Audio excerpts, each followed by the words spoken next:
Bonjour, je viens du Foix, entreprise du Foix, entreprise familiale, mur, ossature bois, charpente bois et couverture artisanale. Oui, j'ai assisté avec mes collaborateurs au lancement du webinaire mercredi dernier. Nous avons bien apprécié la démarche, ça permet de savoir à peu près comment on va s'organiser pour le lancement de l'appel d'offres et puis de prévoir notre temps à la réponse. Alors on participe à cet accompagnement parce que déjà on a de la chance, ça se situe sur notre secteur de travail. On connaît le maître d'ouvrage et c'est quelque chose d'unique en France, donc on a vraiment beaucoup de chance d'avoir ça à notre porte. Oui, nous allons répondre à l'appel d'offres Olympie. Notre métier est représenté et nous sommes juste à côté du chantier, donc ça serait vraiment dommage de passer à côté. Personnellement, j'attends qu'il me fasse gagner du temps parce que c'est quand même un projet complexe et pour se mémoriser le chantier, se repérer, ça va être primordial. Sur certains postes peut-être moins importants, on va pouvoir faire confiance au préchiffrage de la maquette.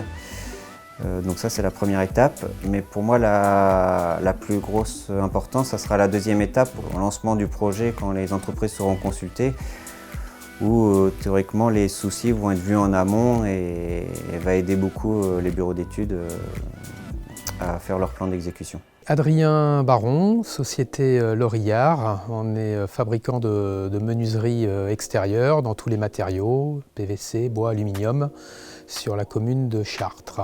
Alors, j'ai participé au premier webinaire sur la présentation du projet, donc qui était très intéressant pour une première prise de contact. Ça s'est complété aujourd'hui avec ce deuxième webinaire, on est rentré un petit peu plus dans le détail. Donc démarche très intéressante. Aujourd'hui, on a bien compris que la volonté était de rassurer tous les acteurs. Ça peut faire un petit peu peur, effectivement, le BIM.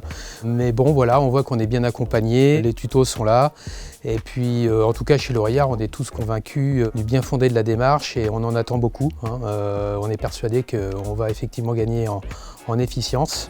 Donc on est impatient de démarrer. On travaille déjà depuis un certain nombre d'années avec Pierre et Territoire Procivis sur plusieurs opérations. Donc ça traverse ce partenariat et puis le fait qu'on soit des acteurs locaux bien sûr de Chartres Métropole, c'est à ce titre en fait qu'on s'engage auprès de Pierre et Territoire, voilà, tout simplement. Il est évident qu'on va répondre à l'appel d'offres Olympie, comme je vous l'ai expliqué déjà, par le partenariat et l'historique que l'on a avec Pierre et Territoire. Donc effectivement, c'est un projet sur lequel on va s'inscrire et qu'on va regarder avec attention.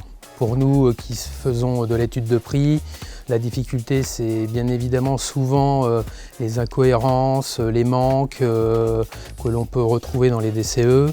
On y passe souvent beaucoup d'énergie, on fait des fois des choix qui ne sont pas toujours judicieux. Le BIM doit nous apporter justement une fiabilité au niveau des performances, des descriptifs, des quantités, et donc tout simplement gagner du temps et de l'efficience, et c'est ce dont on recherche, forcément.